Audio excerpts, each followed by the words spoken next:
There's a light in the sky, rising in the air. There's a feeling so strong. It's time to light the fire, like a bright shining light. Learn, getting more out of life. Learn, sharing time with friends, feeling so strong. Hello, welcome to the House of Wellness. I'm Luke Darcy. Great to be joined, as always, by Joe Stanley, Rachael Finch and Luke Hines. Welcome, guys. G'day, mate. Howdy. Excited to be with you today. We all like to think we live pretty healthy lives here at the House of Wellness in our quest to be healthy. Joe and Rach, I want to start with you two. How would you rate yourself in terms of your health? Out of a scale of 10, what do you pitch yourself at, Joe? Well, I mean, some days I'd say 10, some days I wouldn't even make one. It depends on the day, the hour, the week, whatever. And because it's so holistic, I follow the 80-20 rule. Yep. 80% healthy, 20% indulgent, so I'd probably have to say an 8 maybe. Okay. Pretty Solid good. 8. Yeah. How about you, Hines? You work pretty hard at your health and well-being. Mate, I reckon I'm an 8 or a 9 out of 10 most of the time, but if you put a potato cake in front of me, all bets are off. I could do 10 in a sitting for sure. Well, according to research, 3 in 5 Aussie women rate their health as excellent or very good, Joe. That is really good. I'm happy to hear that, because when you think that health covers physical, social, emotional and mental well-being, there's a lot to cover off there. And we know that women are doing more and more these days. It's really hard to cover all those things. Yeah, and ladies have so much on their plate with work and kids. I feel like they put self-care and self-love at the bottom of that priority list. So it's about sort of being a little bit more selfish in a way and really trying to, focus on your health. And that starts what Women's Health Week is all about. It is indeed, Rach, and it kicks off this week. And what better way to launch it than with someone who's seen the full gamut of women's health issues up close and still found a way to laugh about it, from surgery to stand-up comedian. Georgie Carroll joins us. Georgie, welcome to the House of Wellness. Mate. Welcome. Good morning. You come pretty highly qualified, not just as a comedian, but you're an emergency and intensive care nurse for nearly 20 years. Yeah, since 2000. Yeah, how do you think Aussie women rate looking after themselves? I reckon a lot of us are here for a good time. I reckon that's how I'd put it. Georgie, you've gone from intensive care nurse to a stand-up comedian. Yeah. Now, I know which one has a bigger audience. Was it scary, the transition? Nah, it's nothing. Nursing was way harder. Oh, I love how fearless you are. Now, for anyone at home who hasn't seen what Georgie gets up to, take a little look at this. GP told me to lose weight like they do. I didn't do it. I don't listen to doctors. Doctors say they want you to lose weight, and then they give you a completely unfollowable diet sheet that can't be lived by. I got my diet sheet. I got through breakfast all right. I nailed breakfast. Lunchtime, I was almost enjoying my new healthy lifestyle. I was making my own hummus. I was putting chickpeas in a blender and garlic and lemon. I put on activewear to make hummus. That's where I was at with it. I was so excited. And then Instagram me food, ate it, bish bosh, done. Get to tea time, and then the diet sheet said, now use the remaining hummus. That's not how hummus works, is it? So, tell you how hummus works. You got hummus, then you got no hummus. A doctor's been to uni, you should know that shit. It's just like, I gave up, I just had a Toblerone for tea instead. That's awesome. That's me in the kitchen with the activewear and the chicken. Yeah, you're a blogger, aren't you? You love doing that. I love it. Georgie. I walked to the wrong studio this morning. You put me up in Docklands and I walked, so I've had to walk like 1.5 kilometres this morning, and you've never seen anyone pull more faces. I nearly cried at one point. But I couldn't, I'd gone into renal failure. So, Georgie, they say that laughter is the best medicine, Yes. and I am imagining as a nurse that you have used laughter to get through some pretty torrid times. Oh, yeah, it's good gallows humour in them places. So, yeah, if you weren't laughing, you'd be crying. And you're also a mum and a wife, and travelling a lot for work, of course. How do you manage, keeping the family together? They are still together, right? They're still together. We just swapped roles. So my husband took a demotion. He's running them. I've been away for a month at the minute. Oh, wow. I am definitely ready for some health. Someone just offered me a bottle of water. I don't think I've had water in like 3 weeks. Okay. That's where I'm at. So when we talk about work-life balance, your work is not a very balanced sort of environment, I'm guessing. Oh, no, I live in nightclubs and things, and like stress running up to things, and then you get a break. So in the breaks, I try and do little bits. Yeah. But it'd be more like just getting a mole check. It's important. That kind of thing. Yeah. So anything that's like an appointment, I'll do. And then I like swimming. That's all right. I got arthritis in the knees, so that's why I hate walking. Something that interests me, a part of your act is illustrating that you are hyper flexible. Yeah. Can you? Oh my goodness. Okay. Hello. Oh. Now, I can see why when you played at the Melbourne Comedy Festival, you had excellent rave reviews. Oh, can you tell us what's next for you? Oh, yeah. Well, I don't know when this goes to air, but 7th of September, I got my first big theatre gig in Canberra. OK. And then Sydney Fringe will be straight after that. But GeorgieCarroll.com and you'll find it. Bring it on. Georgie, thanks for dropping by. Thanks. Great Thanks to for the see you. water. Good luck with the shows and with the next part of your program. We appreciate you dropping by. From one of our favourite female comedians to a group of female athletes who are raising hell on wheels, that's coming up next here on the House of Wellness.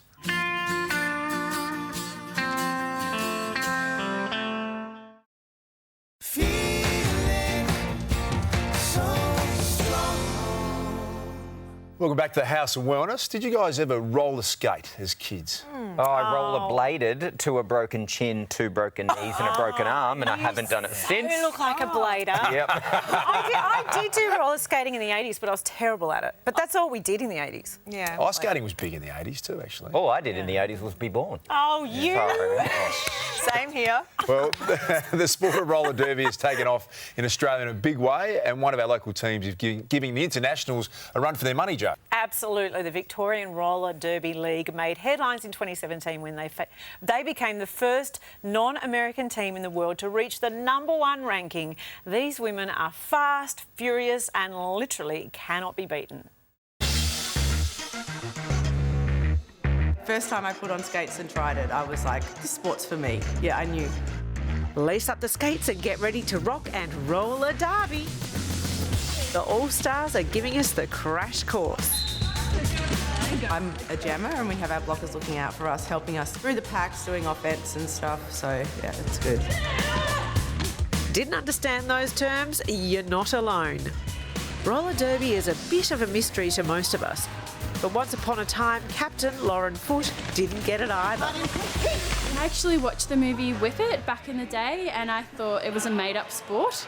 And then I found it online and actually signed up to be a first aider for one of the Victorian Roller Derby games. And I rocked up at this big warehouse. There was a fully packed out crowd, people were crashing into each other. And I just turned to the girl next to me and I said, what are the rules? And the next day I went out and bought a pair of roller skates and got started. And those rules?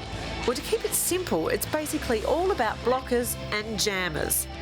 Blocking, I like to think of as high success. So most of the time, the jam is behind you and you've got like 3 or 4 friends helping you. Jamming, most of the time, you suck at it. You're pushing behind 4 people, but when you get out, there's something really addictive about that moment where you just like want to fist pump the air, and then I think I'm addicted to that, so I love jamming at the moment. This is full contact at its best. So if getting up close and personal isn't your thing, then look away. My friends were saying, oh yeah, that's the perfect sport for you. You know, you've done skateboarding, you've done skiing, you got lots of warnings in netball for specking people. My mum, on the other hand, she gets a bit upset when people hit me still, so I have to tell her, it's okay, Mum, I can handle it.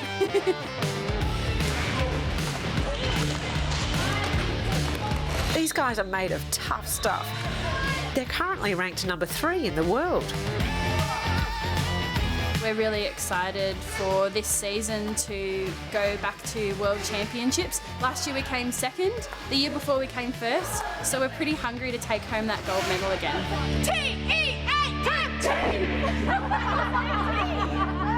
Oh, I love it. What a great sport. It's tough and no one knows more about it than Victoria and Roller Derby All-Stars captain Lauren Foote, who joins us this morning. Hey, Lauren. Hi, thanks for having me. Hey, I remember going back and watching the American version, which was seriously competitive and tough and elbows being thrown around everywhere. Has the sport changed a bit since that version? Yeah, absolutely. I mean, I'd definitely be in the sin bin if I pulled off some of those moves. You can't clothesline anyone anymore, so it tends to be a lot more rules these days. Yeah, definitely a contact sport, which I love. I mean, Jo loves I know contact. I love being tough. We competed in a little self-defence thing. She threw me on my I butt, saw so that, yeah. she did really well. You gave it because you got sister. It must get the adrenaline high. And how do you go with injuries? Do you get a lot, or...? Yeah, definitely you do get in that high adrenaline space, and sometimes that's in your advantage because you can't really feel injuries if you're in that sort of heightened state. But yeah, I've had a few back injuries, ankles. I've just done my MCL recently actually and recovering from that. So we do get our fair share of tackles, but you've got to get back up, I guess. And fair share of recovery, hopefully. yeah, definitely. I just think the degree of difficulty is amazing because it's so tactile, it's fast, it's aggressive. You've got all those moves that you have to learn, plus you're on skates, which I can't do even without all that first part. So tell us about all the different parts of the sport to make it up. Yeah, so like you said, running around and playing rugby is hard enough. Imagine doing that on roller skates. So that's kind of how we equate the sport sometimes. So you've got to learn how to roller skate, learn how to stop, which tends to be pretty hard. That's the scary part. I don't know about you, I remember always running into the ferry wall at the roller skating rink when I was a kid. That was the way to stop. So after that, we teach you how to hit each other, and then from there... Okay. Get into the... Is it a race? Like, are you supposed to get around the rink but stop each other? Is that the name of the game? Yeah, so you kind of got two rugby scrums and they're the blockers and they sort of hang out hitting each other, and then you've got two players with stars on their helmets and they're the jammers. So every lap you get as a jammer, you get a point for every opposing blocker that you pass. The more laps you get, the more points you get. And you said you started because you watched Drew Barrymore's film Whip It, which I love. Yeah. Tell us how much of an accurate representation the movie is to the real thing. Oh, look, I think they're pretty... Because I didn't see any, midriffs or... I mean, they're strong, badass women, and I think that's something that we definitely bring when we play the sport. But yeah, there's a few more rules than you probably see in Hollywood. But yeah, I didn't even believe the sport was real, so I kind of had to Google it and saw that they had like a grand final coming up the next night. So I thought, oh, I'll be a first aider, and I had no idea what I got myself into. Trying to tape people back together all night, going, what is this? Amazing. So, but there's got to be a lot of entertainment factor as well. Is that part of the name of the game? Yeah, like a few years ago, we tried to step away from that spectacle side of things and kind of put sport over spectacle. Yeah. But I absolutely think you can have both. You've got some players that have names like Scald Eagle, and she's got amazing face paint. And then I see little girls dressing up like her, wanting to see their heroes play sport. So you have to have that component of it that people want to come watch, but also you can just have amazing athleticism at the same time. Now, Lauren, it's right to say that you guys are totally self-funded, including all overseas travel, which is the case with a lot of women's support. So it's no-brainer saying that you guys would like more support to go behind you guys? Absolutely. It's so expensive to play this sport. I think I could have bought a house by now, but most of my money just goes into travel. We're super stoked to have picked up Chemist Warehouse this year, which is supporting our team. Great. But it's still really expensive to head over, and we're just looking for people to help us do what we love, and it should be equal to what a lot of men's teams get, and that's what we think would be fair. And you're about to head to Denver. Tell us a bit about that. Yeah, I'm really excited. We're going to Denver. I'm a bit nervous because it's at altitude, so I'm probably not going to be able to breathe at all. You'll have to use one of those altitude masks to train while you're doing it. That's just another element. We have the little things on the sidelines, so you kind of skate, and it looks a bit dodgy. You're just like inhaling this like oxygen thing on the side. So we're going to play the top 4 teams over in Denver, and that's sort of our warm-up, our learning at the end of the season. And then we've already got our ticket to Champs, which is in Montreal in November, and that's hopefully where the magic will happen. Lauren, great sport to watch. Thanks for coming in and sharing a bit of us. Thanks for having me. Up next, find out how to spot the early warning signs of one of the biggest killers in the country. That's after this on the House of Wellness.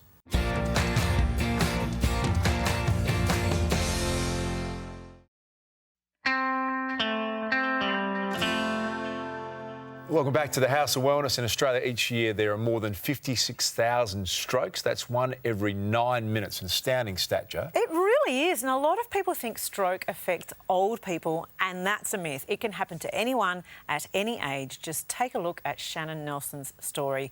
She was just 45 years old when she suffered a stroke last year.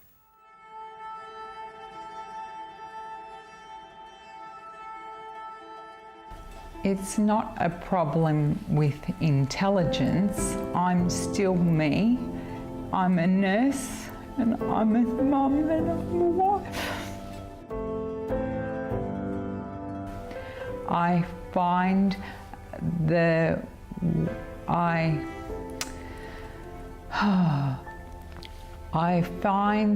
words difficult.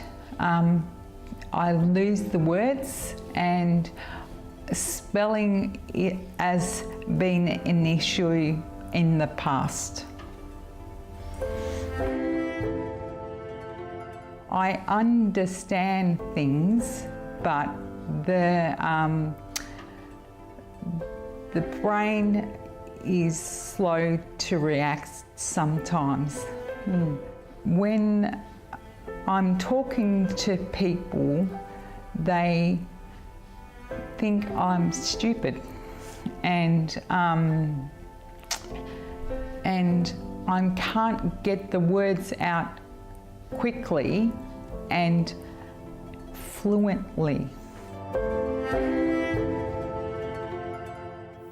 That was Shannon then, and this is Shannon now. Thank you so much for coming in. Thank you for having me. And joining us also, we have Professor Bruce Campbell from the Stroke Foundation. Bruce, welcome. Thank you very much, Jo. Yeah, it's a very gut-wrenching vision to watch you there, Shannon. Yeah. And quite emotional. How are you now? Yeah, I'm doing well. Our family has got a new kind of normal, so yeah, I'm doing well. I'm back at work full time, so yeah. Can you tell us about your experience of having your stroke? You are a nurse. Yeah. So did you recognise what was happening to you? No, I didn't recognise what was happening to me until my husband called the ambulance and he said, I think my wife is having a stroke. And then I realised I was having a stroke. What were the physical feelings? I was thrashing around in bed and I fell out of bed, and Stuart tried to pick me up and I couldn't. I was paralysed down my right side, and I couldn't speak, and I had the telltale facial droop as well. So, Bruce, can we take a step back and just firstly explain what actually is a stroke? It's a problem with the blood supply to the brain. It's important you know that. A lot of people don't know the difference between a stroke and a heart attack. Obviously, blood supply problem in the heart attack, painful. Stroke, often painless, and causes weakness down one side, trouble talking, trouble with vision out to one side, numbness down one side. So there's sudden onset symptoms. You'd think that they'd be fairly noticeable, but a lot of people think, oh, maybe I slept funny on my arm. I'll just wait and see if it gets better, which is not the right thing to do. No, we need to be fast. We do. F-A-S-T. Yes. I know this. So what are the main causes, and are there groups that are more high risk? Yeah, the standard risk factors for stroke are things like high blood pressure, which is a problem because you don't actually know if you've got high blood pressure. It's not something that you feel. People say, oh, I can feel my blood pressure rising, but that's because they're upset about something and that causes your blood pressure to rise. But you don't actually know, just sitting here, whether my blood pressure is 140, which is about the upper limit of normal, if it's crept up to 150, 160, which really needs to be treated. And that's the biggest risk factor for both types of stroke, which is the blocked vessel. The most common kind is a blocked blood vessel in the brain, and then more rarely a bleed where there's a burst blood vessel. Beyond that, there's smoking, which is a risk factor for many things, but stroke is one of the things that smoking causes. And then cholesterol levels, if they're too high, diabetes, and then the general lifestyle of being sedentary and obese and all those sort of things that are risk factors for a lot of conditions. You mentioned fast, and I understand the faster a stroke is treated, the better the chance of a good outcome, which is why spotting the early warning signs, as Shannon's husband did, is paramount. It's National Stroke Week, and this year's theme is Fast Heroes, recognising the people who save lives by recognising the signs, as Bruce just described, and calling an ambulance right away. Take a look at this story from Felix. I just had this feeling come across my head, and it was very strange. And I said, something's happening here.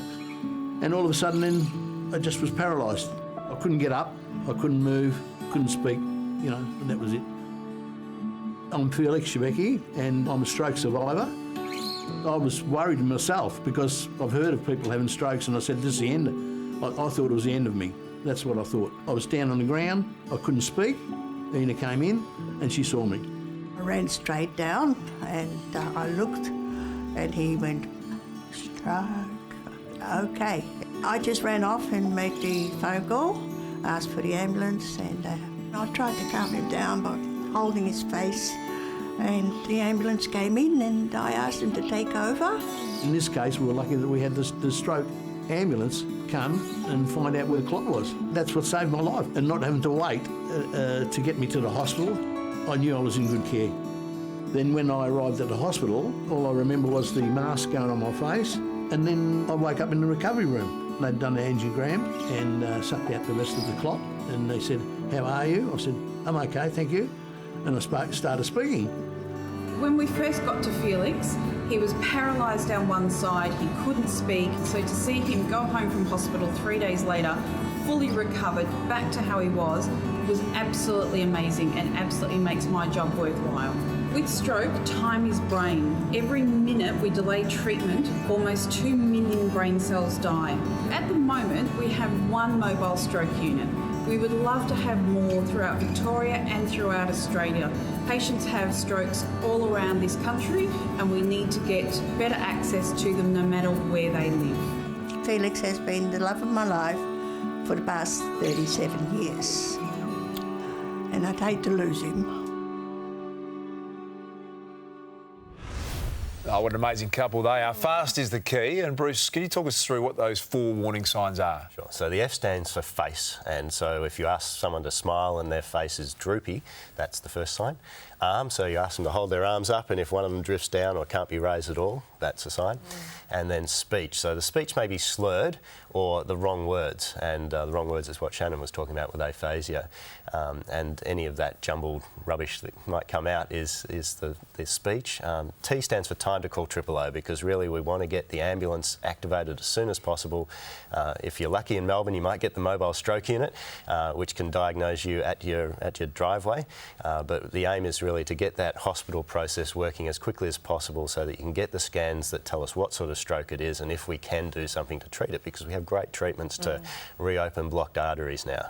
I can't believe there's only 1 mobile ambulance, stroke unit, in the whole of the country. How is that possible and how do we get more? What can we do? So it's about 30 around the world. It's a relatively new concept, and it is something that is a relatively costly investment as well for the health system. So ours in Melbourne is a pilot project that's been funded for 5 years to make sure that this is a good use of money, that it does indeed save disability, which we believe it probably will, but we need to prove that. And if we can do that, then hopefully the funding will follow to have more. We need more than 1 in Melbourne, but certainly around the country we need many of them. So this is absolutely fascinating to me that Botox has recently been funded on the PBS. Yeah. How is that relevant to stroke treatment?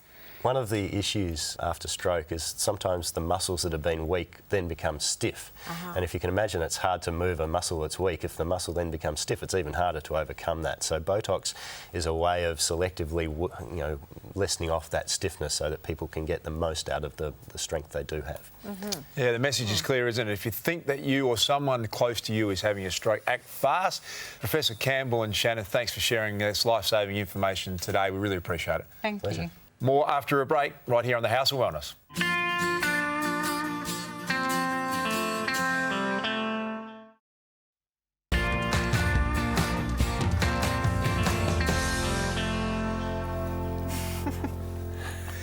Welcome back to House of Wellness. No secret, I think all of us at the House of Wellness here love our pets. Yes. Dennis, my little blue staffy, is a legend, and his favourite party trick is to carry 2 balls always in his mouth at once, two and balls. Tries to get 3. So he spends all day trying to get a third. He's very talented. Serious ball fetish. Yeah. Seriously into it. Now, Rach, you got a Cocker Spaniel called Simba, I believe. Yeah, he loves chasing birds. He will cross a 4-lane highway to chase a bird. Oh, that's scary. And will not care what's in his way. And he's on a diet as well. Okay, good to He hear. was 2 kilos too heavy. So Now, that staggers me that you've got an overweight dog. I know, look. I mean, what can I How say? embarrassing. 20% indulgence, right? Now, I've been hearing a lot about your new puppy who's torn your couch apart. Is that correct or not? Well, Daisy is an 8-month-old Labrador, so they like to chew, and she has destroyed our leather couch, which makes me cry. But the funniest is she actually did eat my daughter's homework. So it's true. It's true. If you go to school and you tell your teacher that, they don't believe you. But it's true. She ate her homework. That's hilarious. Literally ate your daughter's homework. Yeah. There you go.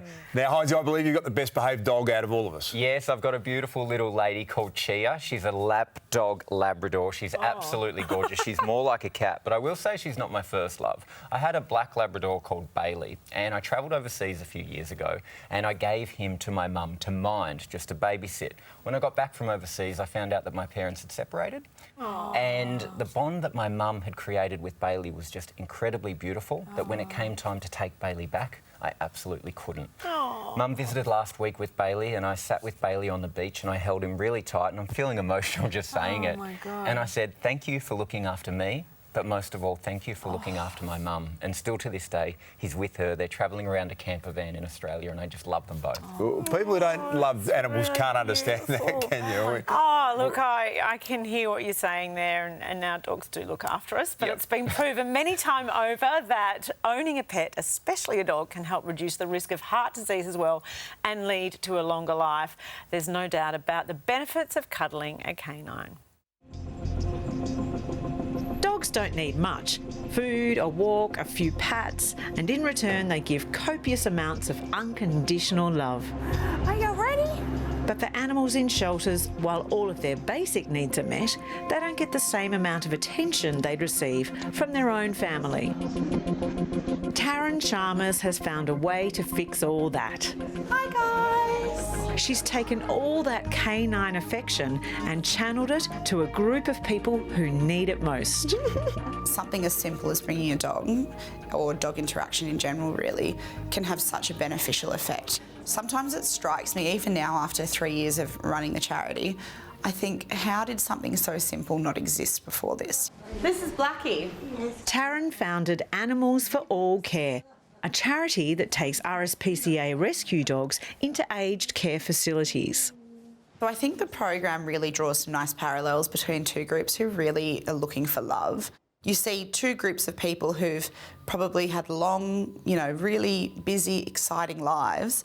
And these dogs, they've ended up in the RSPCA through no fault of their own, and they essentially are neglected and kind of looking for love. And then we bring them here and they get cuddles and pats, and I just love the mutually beneficial relationship that the program brings. Yes, but I'm going to get a kiss.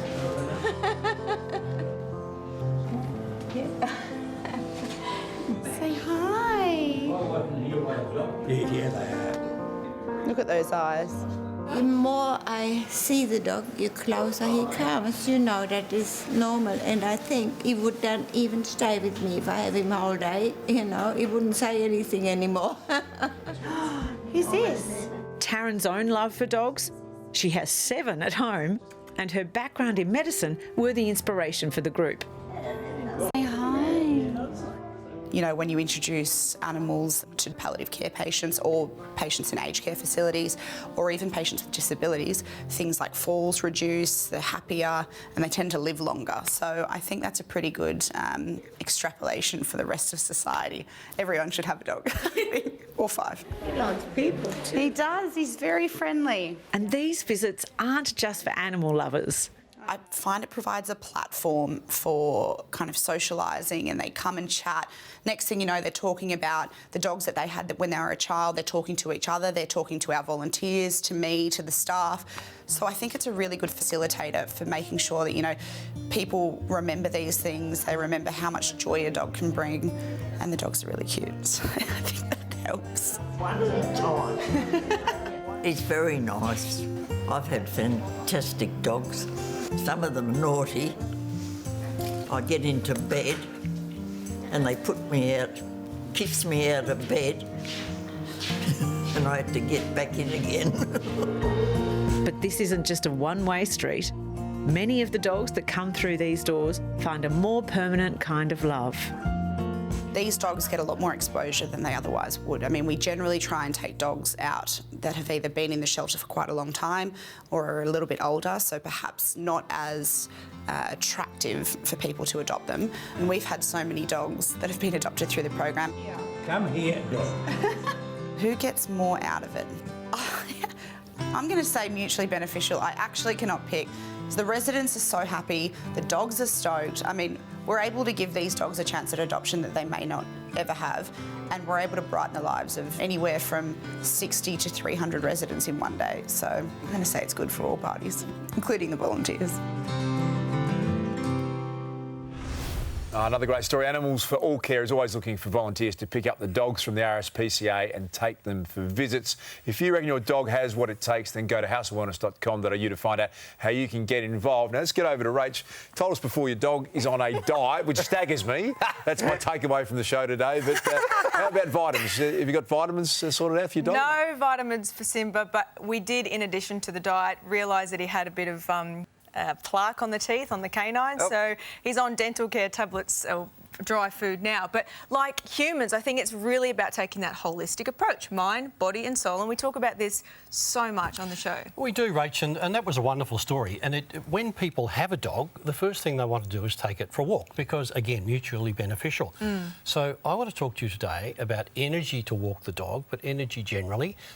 New spark plugs, energy generating. The nutrient is coenzyme Q10 or CoQ10. Tell me more. What exactly is CoQ10? This is an oil-soluble antioxidant, Rachel, that works at cellular level. So it produces energy within every muscle cell in our body.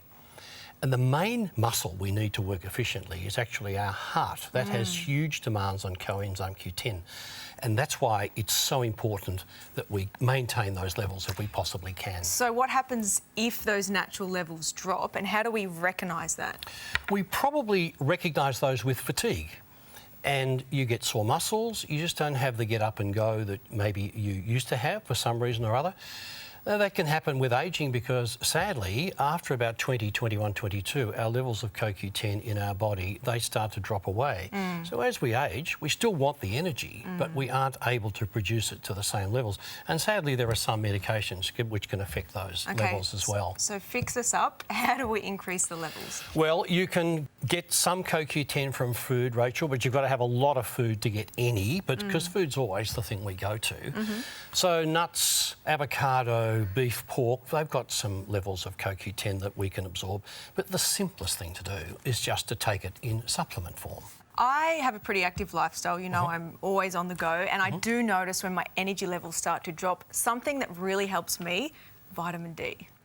And we assume, don't we, Rach, that we're in Australia, we're in the sun, which we all are, and we assume that our levels are going to be really quite high. Sadly, even though 80% of our vitamin D3 is produced in our body from sunshine, in spite of that, many Australians have very, very low levels. So looking at some sort of support there is worthwhile. What's the difference between vitamin D and vitamin D3? Well, D3 is really, that's the usable form in our body. Gotcha. Because the sun shines on the skin, through a special series of processes, we get an absorbable Because I always get confused. I always read about vitamin D3. So you've talked about CoQ10, vitamin D3. Who would benefit from that combination of both?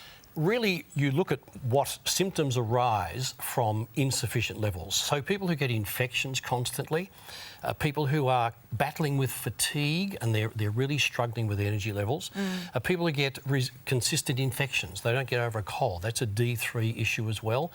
But I also think as well that medications, especially the cholesterol-lowering medications, interfere with our ability to manufacture CoQ10 in our liver. So if you're taking those, get some advice as to whether coenzyme Q10 can play a role. Or you can tuck into a bit of meat with a little bit of smashed avo on the side, get out, enjoy the sunshine, and hopefully you will feel your inner spark ignite. Perfect. Thank you, Gerald. The A to Z of Vitamins is brought to you by Go Healthy, New Zealand's #1 premium supplement brand, now available in Australia.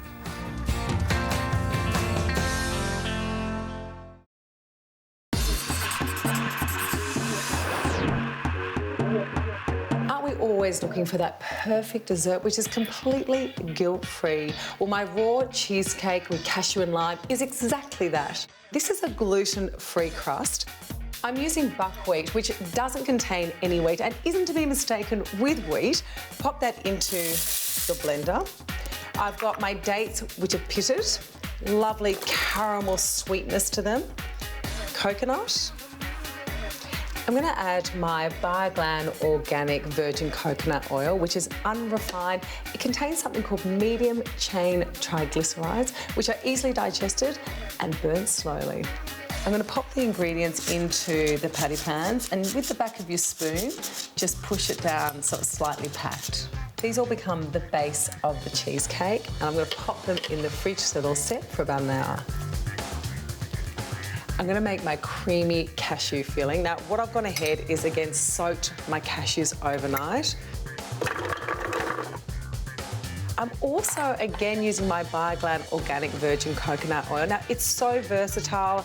I also add coconut oil, a little tablespoon, to my smoothies just to get all the extra nutrition that I need. I've got a little bit of vanilla essence. And I'm adding ginger. Now, ginger adds this lovely warm spiciness to it. A little bit of lime zest. Save the rest for the top and sweeten this up with honey. I'm going to blend this till it's smooth. I'm going to get the cashew filling and again with my 2 spoons, just very gently pat it down on top of the base. After about an hour in the freezer, you have raw, gluten-free, sugar-free treats that are high in good fats, protein, but most of all, they're delicious.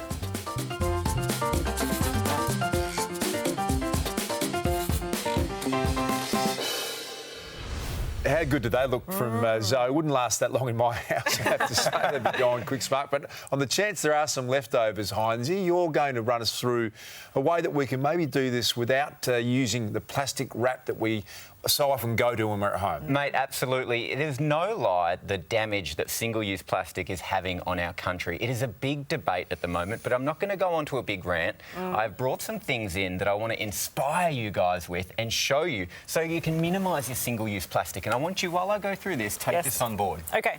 Of all single-use plastic, and plastic in general, 40% is disposed of immediately, despite it lasting forever. Think about that. I hate that. All right, so let's jump into it. We all love lunch. It's nearly our lunchtime right now.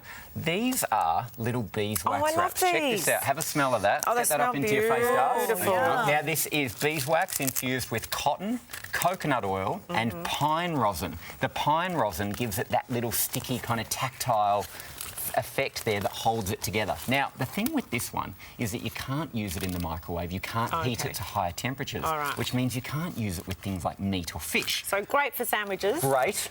And you give it a light rinse with warm water, but you don't go hot. Now, we have some lamb chops. Look at this. These are silicone food-grade wraps that you can put over your food, put them in the dishwasher. You can bake with them as well, and you can put...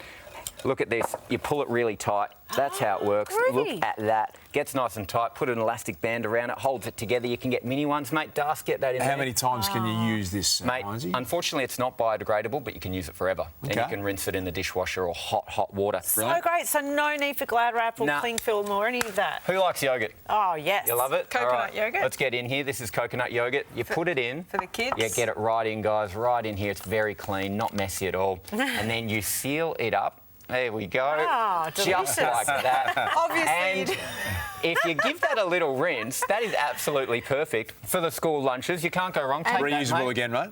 Yeah. Now straws. Can we all just be adults and not need a sippy cup? I know. We don't need a straw. But if you do need a straw, we can use one of these little beauties, a metal straw. And then I just quickly want to talk to you about this bread bag. All right, so take the bread.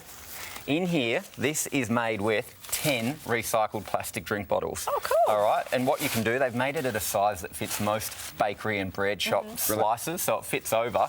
And you... So that's all 10 plastic bottles there, that's all that is, yeah. Absolutely. You put that in, food grade, BPA free, and you just roll this beauty up, Just like so. It's so easy. Yeah.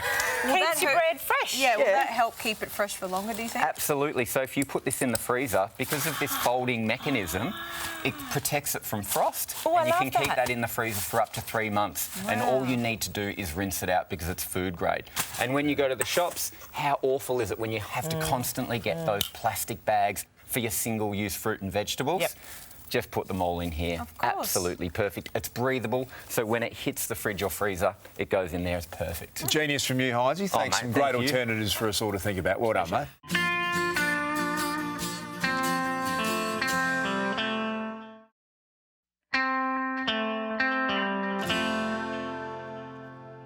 This is the House of Wellness, where today we're paying special attention to Women's Health Week in particular, Rach. Yes, and this week we turn to a group that focuses on older women especially in a bid to help them tackle ageing by staying cool, calm and connected. Janet Mickelmore has a lot to thank her mother for. Jean Hales focuses on women's health because Jean Hales, my mother, was focused on women, the needs of city women, rural women, those coming from culturally and linguistically diverse groups, and also Indigenous women. Off the back of her mother's vision, Janet set up Jean Hales for Women's Health that educates all women on all things to do with their health.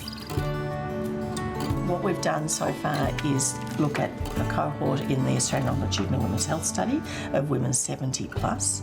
In keeping on top of the full gamut of health issues, one area that's been neglected is the mental well-being of older women. With the help of Liptember, it's now well and truly on the radar. Physical activity, swimming, dancing, cycling, those sorts of activities were really important for two reasons. It was the physical activity aspect, but it was also doing an activity with other people, which was important. While connection was on top of the list, a proper diet and financial security is also important.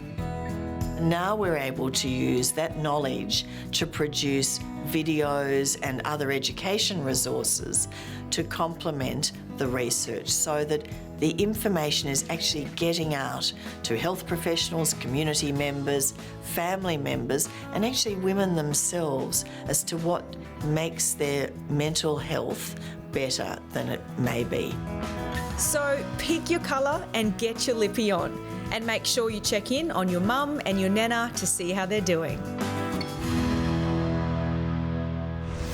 Now, of course, women and men don't need a dedicated month to focus on their health or as an excuse to chuck on their favourite lippy rage. Hopefully, though, events like Liptember give people the kickstart they need to be their best selves all year round. Beautifully said, Joe. As always, that's our show for today. Thanks to all our guests who dropped by to share their expert advice, and you can find even more information on any of today's topics on our website, houseofwellness.com.au.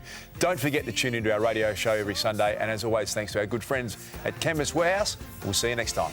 Better get some lippy on you. Yeah, I reckon you are going to look good in the Well, they've had a dress in my wardrobe today. Sharing time.